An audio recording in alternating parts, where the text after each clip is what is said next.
It's going to be very important for this one.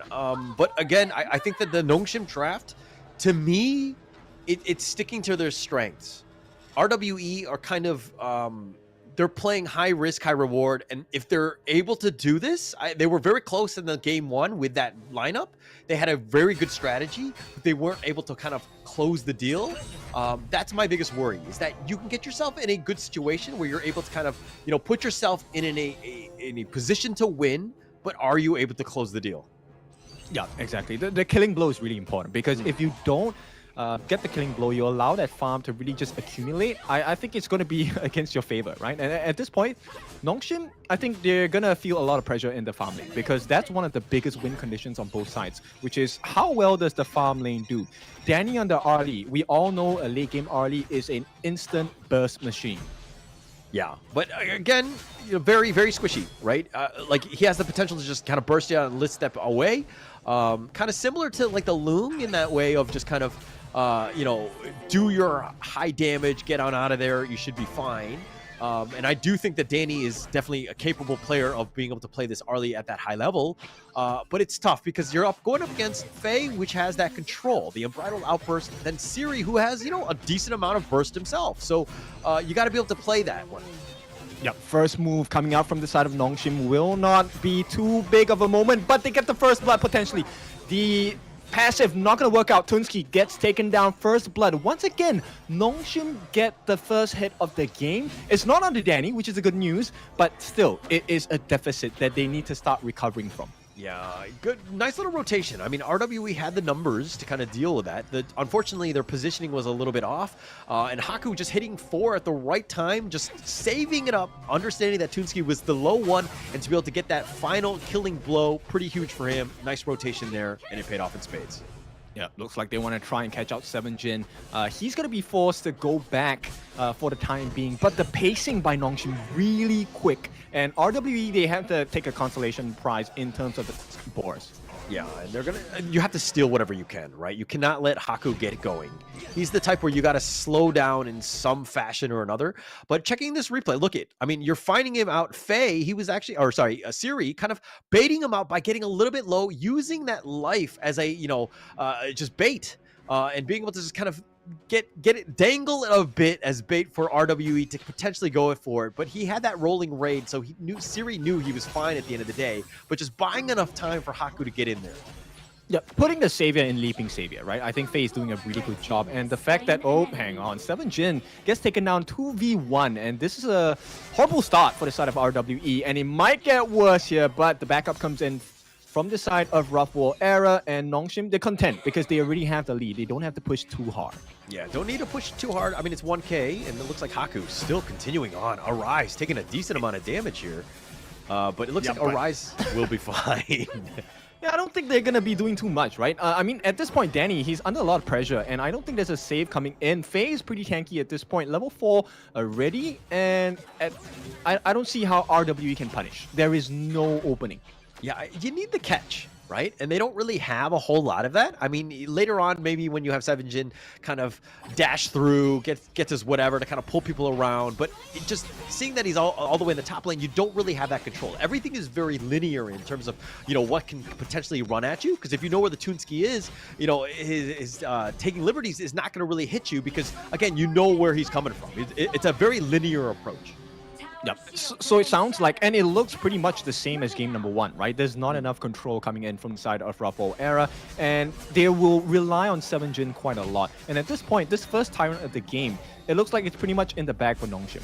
Yeah, definitely in control here. It doesn't look like, RWE want any part of this. Maybe they go for the Overlord, if anything, but with HoK picking that one up, the rich get richer at this point. It's about a 1K net worth lead. It's been kind of swinging a little bit on that side, but, RWE need to figure out ways to get a little bit more farm, and allowing the bottom T1 to go down to Siri, not a great start for them.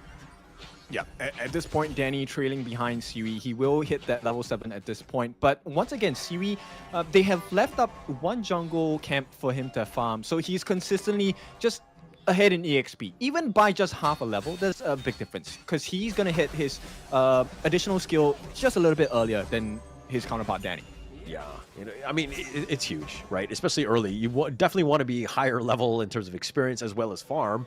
All of those things are very good for you. But look at Haku being aggressive, and he's at Fleur. He's just gonna walk right in. Yep, he's going to try and put some pressure, but the rest of Ruffle era around the area as well. So this is going to be a big contest. If they lose this, it's a horrible situation for the side of Ruffle era. They will get the smite, and it goes down onto Arise. The nice knock-up, they get the catch onto 2, but it's Faye and Haku. The last 2 members you want. You want the farm lane, you want Siri, does not get the catch. Yeah, Haku actually used his might as well, but Arise actually got it. He just had a little bit more damage in that sense, and just being able to pick that one off, pretty huge for them. I mean, it was a huge commitment on both sides to kind of steal for it, but again, every single buff, just defending your own jungle, it's got to be a little bit more, conscious, like for RWE, because it's more complex. You're getting pushed out. Everything is very difficult. Nothing is for free. Oh, the pincer comes in. Haku chasing on the back lines. He's looking for Danny as well. Gets to do it to the death, but he does not have enough health. He will use that Blood Rage to get out, and at this point, Faye might be the sacrificial lamb. They're trying to get their hands on to Siri. He will not make it out. 7jin gets the kill. It's a 1-for-1 at this point, and it does not matter because Nongshim, they still have the lead. 18,000 at this point. Look, I'm going to have to check the angle on that one, but I think Siri actually might have messed up his rolling raid. I think he was trying to roll into the Tyrant Pit, and I think he just barely missed, and 7jin was able to continue the, his assault. And Kyung9 was trying to keep him alive, not able to do so, but, Siri just on the run, I think it was a bit of a misclick, if anything else. Well, I think it was inevitable, his death, regardless of whether he made it out into the pit itself. I think 7jin still had whatever to really throw and get across that wall, right? So he was a guaranteed kill. Okay, guaranteed kill, yes, but then I think that you have the rest of Nongshim. Again, we're going to have to see the replay of where everyone else was. If they were able to kind of put him in the pit, then 7jin would, then he might be in a bad spot. Yeah, he might have gotten the kill on Siri, but, maybe he would have taken a little bit more damage. But now, Nongshim right now, putting a little bit of pressure, at least on the top lane, get that top T1. Yep, and this is a huge marker, right? So 1,000 a hit might not seem like much, but the map control is huge coming from Nongshim. Haku waiting on the back lines, going for a rise. Will he commit that duel to the death? Right now, he chooses not to because they force out the unending sorrow. 7jin on the back lines, trying to go for more. Siri makes it out unscathed at this point, and right now the aggression has to end for the side of Ruffle era. There is no catch to be had. Yeah, no catch to be had. Haku right now saving the duel to the death. You don't need to go. You don't need to overcommit. If you get yourself in a bad situation, you don't want to be, out of position, so to speak. Siri was very low. Once he got out, Haku was like, okay, we all need to get out of here. Everybody needs to just stay alive. But RWE doing a good job of just sticking together. Now they're going to start the Overlord, and this is looking to be a free one. Yeah, I mean, at this point, it looks like both teams, they're doing the tango, and Nongshim just a little bit better, right? They have chosen specific moments to get out of very hard situations, and at this point, RWE, they might go for it. They will dive under that T1, but here comes the backup. Haku goes for the duel on the death onto the Yixing as well. Gets locked up into the board, but here comes the backup. Kyung9, will he go for more? At this point, they will not be able to get to Haku, and Haku makes it out alive over and over again. Yeah, very close. I mean, just keeping that T1 alive, though, was pretty much thwarting any sort of actual assault by RWE. But they had a good potential. They had a good idea. They almost, they were close to do it, but not expecting Haku to come out of left field and just kind of, to make things a little bit uncomfortable for RWE. They had the sustain and they would have been fine, but they didn't really want to dive onto the tower. So another assault attempt, but no conversion on that one. Yep, it's going to be like that for the, next 4 or 5 minutes. Maybe Faye will be the prize they can collect. He will not commit his ultimate, gets the kill, but it goes to Fleur. This is not the best situation for the side of Ruffle era. They get the trade on the side of Nongshim, gets the Tyrant for themselves. Not the Shadow Tyrant just yet, but T1 under threat. Yeah, and taking liberties, that's the thing. That repositioning, absolutely huge. Haku.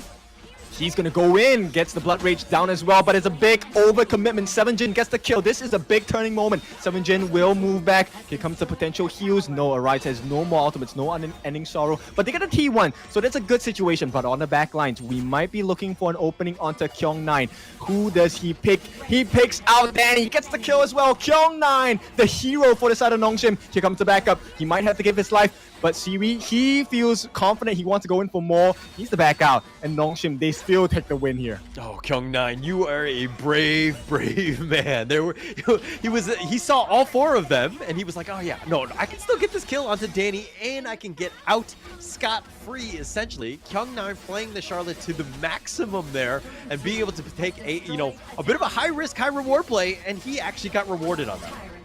Yep, this might be a big moment here. Potential still coming up, but it is going to be forwarded. At this point, HoK just pushes them away. Just his mere presence is enough to tell RWE era, hey, now is not your time. Here comes the world is my board. Will not get anyone besides Faye, but Faye, he's cannon fodder. He does not care if he dies. Okay, as a fellow roamer, I hate the fact that you call him a cannon fodder. We have feelings too, okay? No, but Faye is playing it well. I mean, he's very tanky. He understands the limits of this one. But I do want to talk about Toonski. The Yixing, you're seeing it time and time again. The taking liberties is actually kind of botching things up. He's able to get some good kills. I mean, the first time onto Faye because of that, but just setting things up and slowing down HoK. Because once he duels to the death, you create the world is my board and make it this giant checkerboard where it's very difficult for HoK to kind of continue on with that momentum. Yeah, but Asian dad come in. You need to land a sliding stones. That's the majority of your damage, right? And at this point, they're going to give it a try. Unleash the beast onto 2, the backlines. Danny will make it out safely at this point, but there's a lot of commitment going in. Duel to the death. Goes for the Yixing. Toonski might not survive. The first one down in this fight. And on the backlines once again, Danny in trouble. Can he get the kill? And they will get the return fire. HoK gets taken down. 1-for-1 trade. But I think this is a big win for the side of RWE era. They have managed to shut down HoK. Yeah, actually pretty huge. Once he died, I was like, okay, this fight, not good for them. I mean, Nongshim was going ham. He was being very aggressive, and they didn't really have the follow-up. Again, HoK so far up in front. They take the mid T1 here, and Nongshim are looking to kind of equalize in terms of that. Oh my gosh, they're continuing. Oh, big moment. That's a big heal. Danny, he pushes on. He dies for the effort, but as long as they get the kill, this is a big win for the side of RWE, RWE era. They get two kills in this big fight, and right now, RWE era, if they can get that Shadow Overlord, it's going to be a big moment for them. Okay, I was kind of like Nongshim in the sense that, like, is this fight real? Like, RWE were continuing on, and then all of a sudden you're like, oh my gosh, Nongshim are in a bad spot. RWE continuing on with the fight, getting some of those kills onto Siri and Faye. Absolutely huge for RWE. They're back in this game as they have the net worth lead now.